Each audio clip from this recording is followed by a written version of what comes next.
आदर्श बालिका senior secondary school कक्षा 10th की संस्कृत क्लास में मैं आपका स्वागत करती हूँ।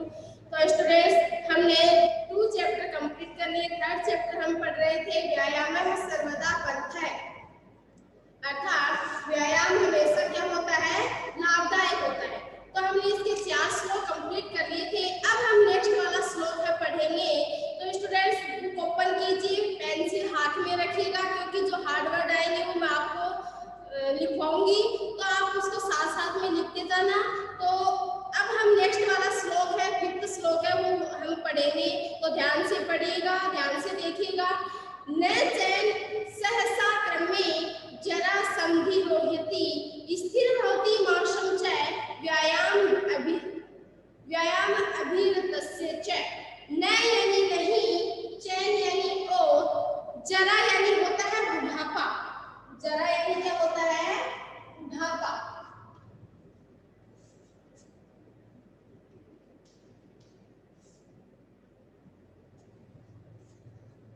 संधि, एनम यानी उसकी,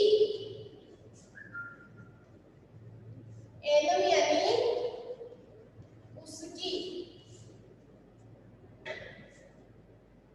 आक्रम्य यानी हमला करके, आक्रम्य यानी हमला करके।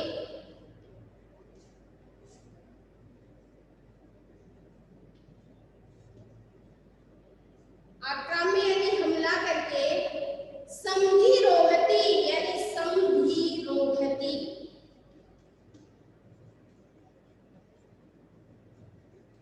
संधि रोहति यानी क्या होता है, घेरना, अर्थात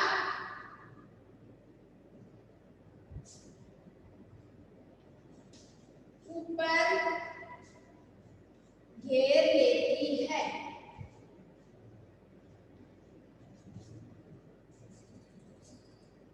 अभीरतस्य यानी तल्लीन होने वाले, अभीरतस्य, अभीरतस्य यानी तल्लीन होने वाले।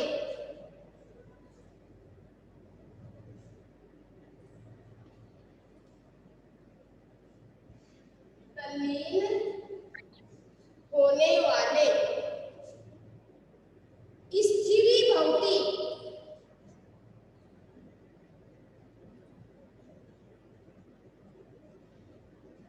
स्थिरी भवति, स्थिरी भवति यानी क्या होता है, स्थिरी भवति यानी होता है दृढ़ होना या मजबूत होती है।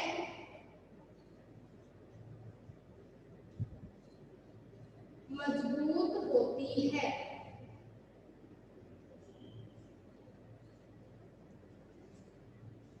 अब देखो, जरा यानी होता है बुढ़ापा, एनम यानी इसकी, आक्रम्य यानी हमला करके, संधि रोहति यानी ऊपर घेर लेती है, अभीरतस्य यानी तल्लीन होने वाले, स्थिर भवति मजबूत होती है या फिर सुदृढ़ होती है, दृढ़ होती है, मजबूत होती है। न यानी नहीं, चैनम यानी न च एनम। देखो एनम लिखा है, इसके पहले च भी, च यानी होता है और, ठीक है।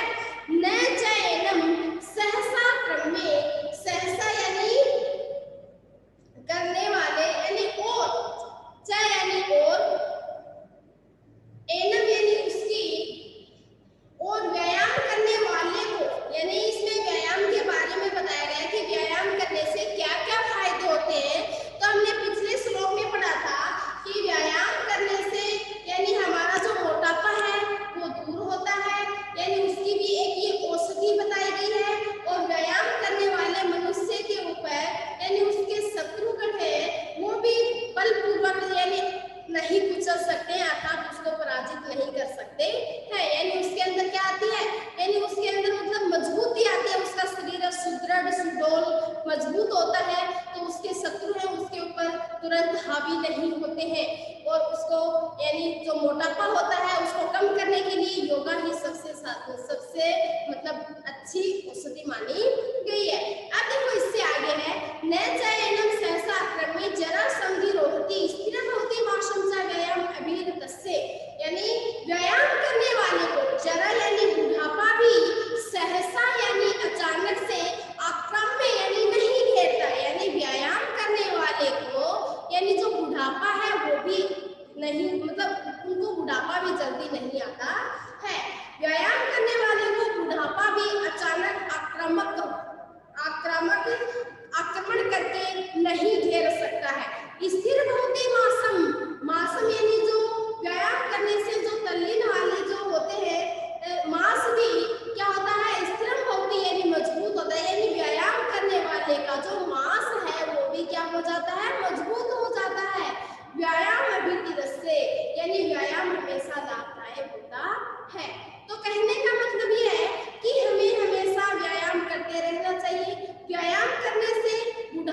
मतलब व्यायाम करना ही बहुत जरूरी है। इसी प्रकार जब बुढ़ापा आता है तो वो भी अचानक से उसके ऊपर आक्रमण नहीं करता। किसके ऊपर आक्रमण नहीं करता? जो हमेशा व्यायाम करते हैं। इसीलिए हमेशा हमें क्या करना चाहिए? व्यायाम करना चाहिए और हमें अपने शरीर पर तेल की मालिश करनी चाहिए। इस श्लोक में यही बताया गया है। समझ में आया? यस या नो में जो जवाब दो बेटा। Yes ma'am. ओके, नेक्स्ट श्लोक हम पढ़ेंगे। व्यायामस्मिन् गात्रस्य पदभ्यां वर्तितस्य च व्याधयो न समर्पन्ति येन तेन विरोगः वयोरूपगुणहीनम् अपि कुर्यात् सुदर्शनम्। यानी व्यायामस्मिन् गात्रस्य यानी व्यायाम करने से उत्पन्न यानी व्यायाम करने, जब हम योगा करते हैं तो हमारे शरीर में क्या आता है? पसीना आता है। तो व्यायाम करने से जो पसीना उत्पन्न होता है, गात्रम यानी शरीर में जो पसीना उत्पन्न होता है, पदभ्याम उद्वर्तितस्य, पदभ्याम उद्वर्तितस्य यानी दोनों पद यानी पैरों से, उद्व यानी ऊपर, दोनों पैरों के ऊपर उठने वाले व्यायाम करने वाले, यानी दोनों पैरों से ऊपर उठने वाला जो व्यायाम करते हैं उससे हमारे शरीर पर क्या आता है? पसीना आता है। व्याधयो नाम समर्पते वेन तेन विरोगयः। व्याधि यानी जो व्याधि होती है यानी जो रोग होता है, बीमारी होती है। व्याधि यानी रोग, वेन तेयम यानी गरुड़ के, उर्गा यानी होता है सर्प यानी सांप, वेन तेन यानी गरुड़ के, उर्गा यानी सर्प, न उपसरन्ते पास नहीं जाते। यानी कहने का मतलब इसमें क्या बताया गया है कि जिस प्रकार यानी हम दोनों पैरों को ऊपर करके जब योगा करते हैं तो हमारे शरीर पर पसीना आता है।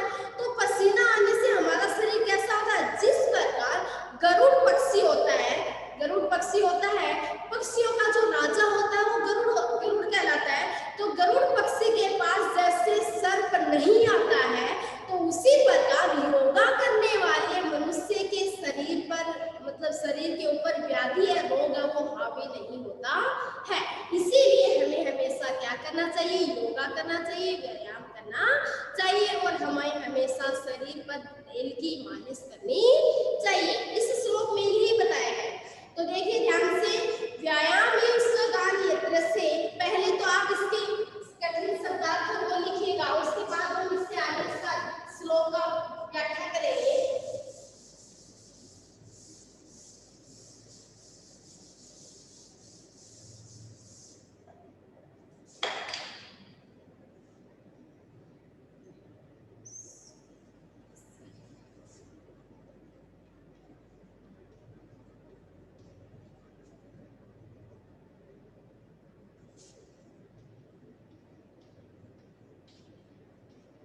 व्यायाम यानी व्यायाम करने से क्या होता है? व्यायाम करने से उत्पन्न पसीने से, व्यायाम करने से उत्पन्न,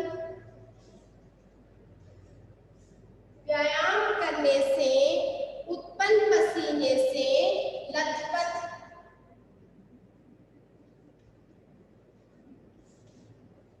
यानी व्यायाम करने से उत्पन्न पसीने से लथपथ क्या होता है? हमारा जो ये शरीर होता है, लथपथ शरीर वाले,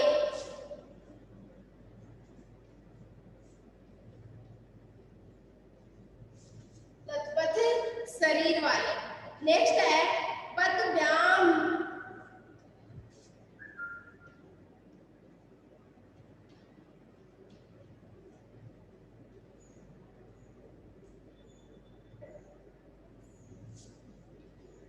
वर्तितस्य,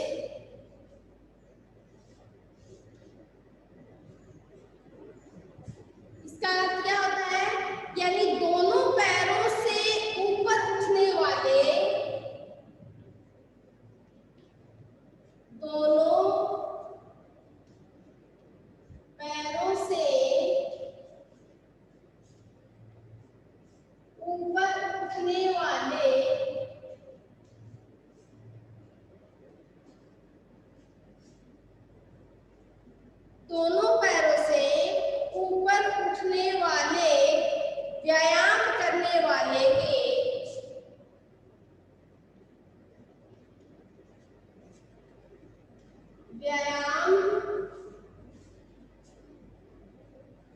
करने वाले के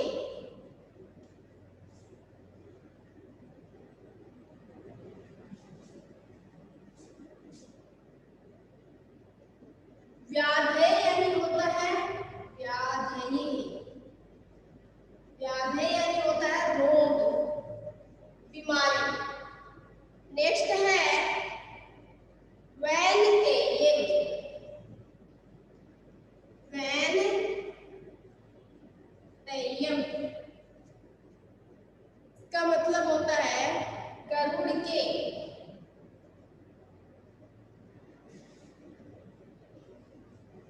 गरुड़ के। नेक्स्ट वाला है उर्गा, उर्गा यानी होता है सर्प अर्थात सांप। अब आगे है वय यानी होता है आयु, वय यानी होता है आयु।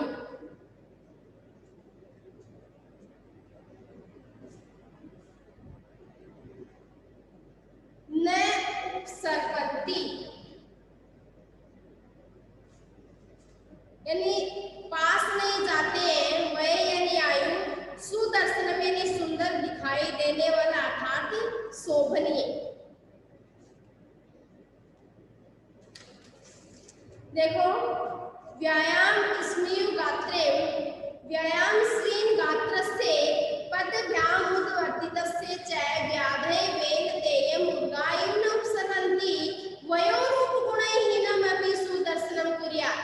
व्यायाम श्रीन गात्रस्य यानी व्यायाम करने से उत्पन्न पसीने से लथपथ शरीर वाले, व्यायाम करने से उत्पन्न पसीने से लथपथ शरीर वाले यानी व्यायाम करने से उत्पन्न पसीने से लथपथ शरीर वाले के पदभ्याम उद्वर्तितस्य यानी दोनों पैरों के ऊपर उठने वाले, व्यायाम करने वाले के, व्यायाम करने वाले के पास, व्यायाम करने वाले के पास व्याधयों न उपसरपन्ति, व्याधयों यानी रोग, न यानी नहीं, उपसरपन्ति यानी पास नहीं आते हैं। यानी दोनों पैरों यानी व्यायाम करने से उत्पन्न पसीने से जो व्यायाम करते हैं और व्यायाम करने से जिसका शरीर है वो पसीने से लथपथ हो जाता है, और जो दोनों पैरों को ऊपर उठाने के वाला जो व्यायाम करता है उसके पास तो रोग आते ही नहीं है, उसके पास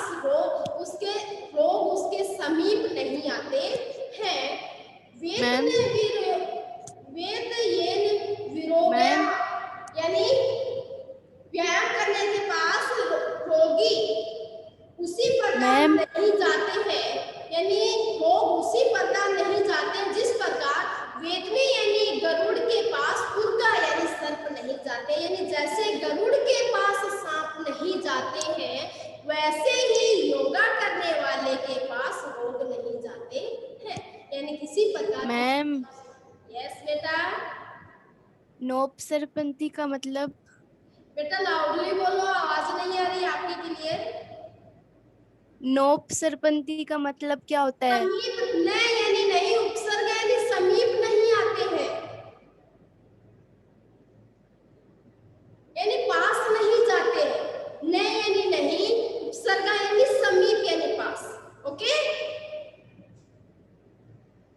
देखो पहला शब्द है व्यायाम श्रीन गात्रस्य, मैंने आपको इसका अर्थ लिखा दिया कि योगा करने वाले यानी व्यायाम करने वाले के शरीर पर मतलब पसीने से लथपथ शरीर वाला, पदभ्याम यानी दोनों पैरों को, उद्वर्तितस्य यानी ऊपर उठाकर करने वाले योगा से, व्याधय यानी होता है व्याधि अर्थात योग, न यानी नहीं जाते हैं, उपसर्ग यानी उपसरपंती यानी पास में नहीं जाते हैं, यानी जिस प्रकार वेतने विरोगया उर्गा यानी जिस प्रकार गरुड़ के पास उर्गा यानी सर्प नहीं जाते, यानी योगा करने वाला। कौन सा योगा करने वाला? जैसे योगा करते हैं तो हमारा शरीर है वो बिल्कुल क्या हो जाता है, पसीने से लथपथ हो जाता है, और दोनों पैरों को ऊपर उठाने वाला योगा करने वाले के पास तो रोग है वो बिल्कुल भी नहीं आते हैं। किस प्रकार नहीं आते हैं? यहाँ पर उदाहरण बताया गया है कि जिस प्रकार गरुड़ के पास सर्प नहीं आते हैं उसी प्रकार योग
तंदुरुस्त और स्फूर्तिदायक होता है तो उसके रोग पास भी नहीं जाता है, उससे दूर ही भागते हैं। जिस प्रकार डर रहता है, किसको डर रहता है? सांप को किसका डर रहता है? गरुड़ का डर रहता है कि जैसे ही हम गरुड़ के पास जाएंगे तो हमें डस जाएगा, तो इसीलिए उसके पास ही नहीं आते हैं।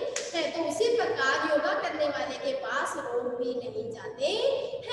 और एक और विशेषता है कि व्यायाम करने वाला जो व्यक्ति होता है, चाहे कोई भी हो, जो व्यायाम करेगा उसकी आयु, वो चाहे आयु से, रूप से, गुण से चाहे हीन हो, है ना, उसके पास ना तो रूप हो ना गुण हो, कुछ भी मत हो, लेकिन फिर भी वो कैसा दिखता है?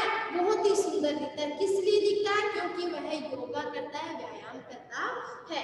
तो इसमें बताया गया है कि व्यायाम आयु, रूप और गुण से रहित व्यक्ति को भी सुंदर दिखाई देने वाला बना देता है। इसीलिए हमें क्या करना चाहिए? व्यायाम करना चाहिए।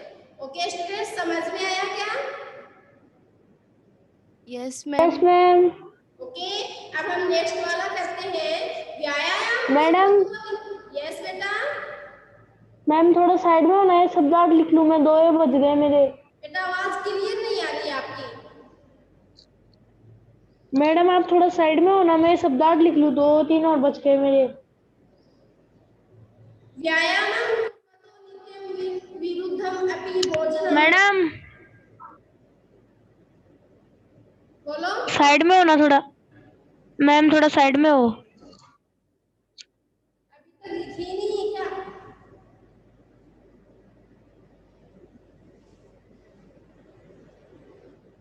व्यायामम। मैम शर्त का क्या लिखा है आपने? हाँ, शर्त का क्या लिखा है? उर्गा। उर्गा यानी होता है सर, पूरे गा के आगे विसर्ग, उर्गा।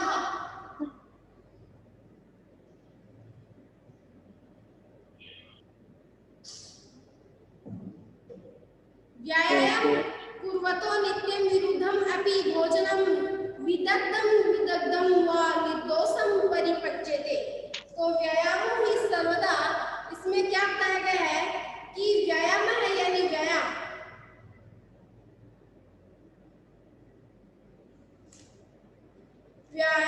व्यायामं कुर्वतो नित्यं, व्यायाम है यानी व्यायाम, नित्य यानी हमेशा, कुर्वतो यानी करना चाहिए, यानी रोजाना व्यायाम करने वाले व्यक्ति को विरुद्धम भोजनम, यानी रोजाना व्यायाम करने वाले व्यक्ति को भली प्रकार से पचा हुआ अर्थात नहीं पका हुआ और भी विदग्धम यानी नित्यम यानी होता है हमेशा। पहले तो हम इसके शब्दार्थ करेंगे, उसके बाद आगे हम इसका अर्थ करेंगे।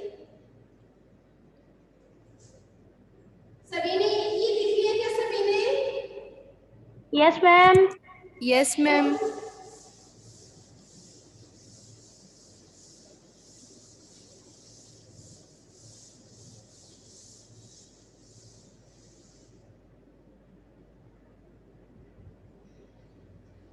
देखो, पहला है अपना नित्यम।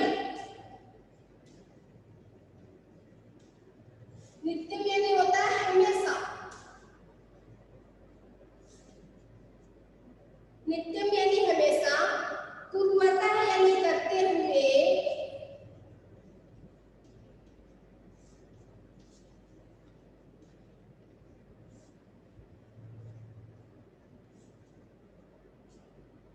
करते हुए। विदग्धम यानी भली प्रकार।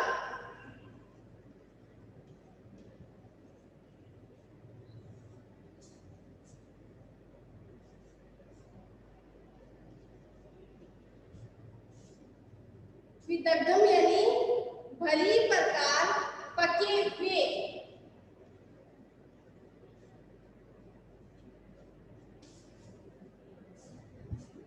नेक्स्ट है विरुद्धम।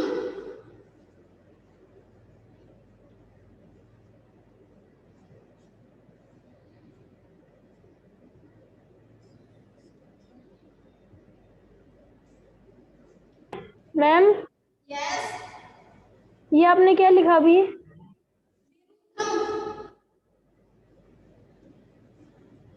मैडम आवाज क्लियर नहीं आ रही, वापस बोलो। बेटा श्लोक में है विरुद्धम।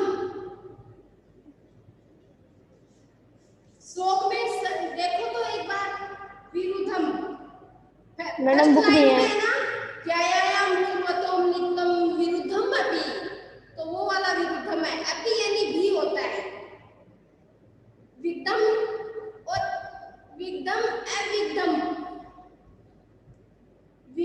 विदग्धम यानी होता है भली प्रकार से पके हुए यानी सुपक्व,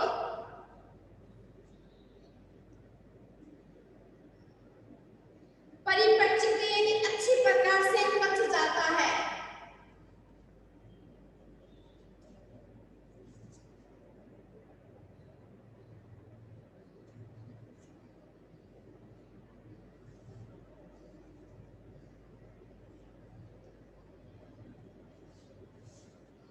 अच्छी प्रकार से पक जाता है।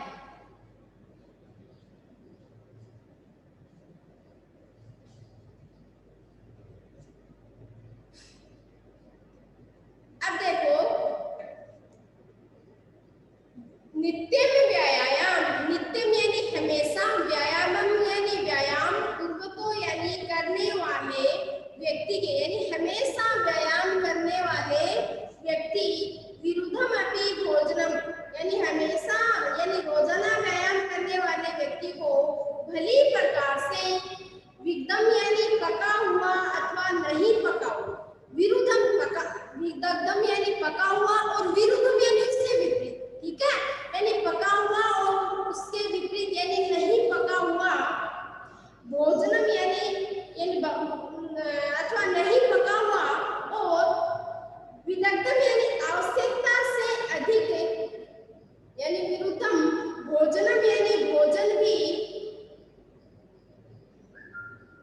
आवश्यकता से अधिक भोजन भी, निर्दोषम यानी बिना किसी दोष के, परिपक्वते यानी पच जाता है, निर्दोषम यानी बिना किसी दोष के, परिपक्वते यानी पच जाता है।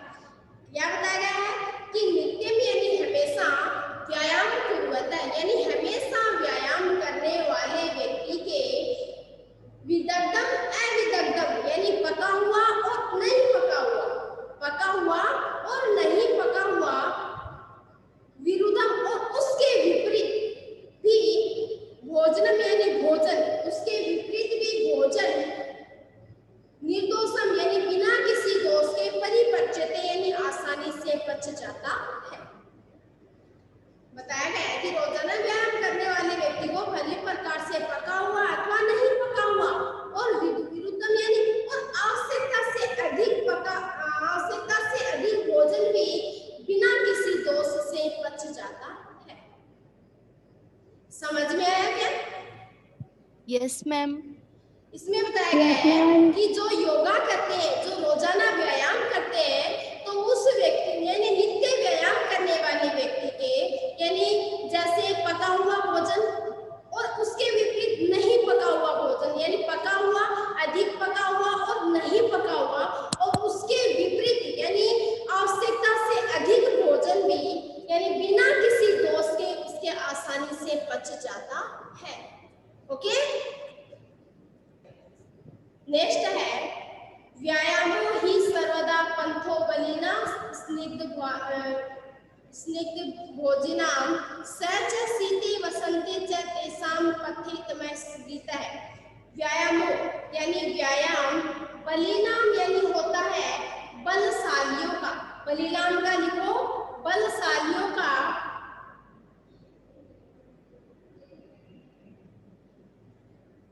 स्निग्ध भोजनम यानी स्निग्ध भोजनम यानी होता है मधुर भोजन करने वाला, मधुर भोजन करने वाला, स च शीते वसंते च तेषां पथ्येतमः स्मृतः है।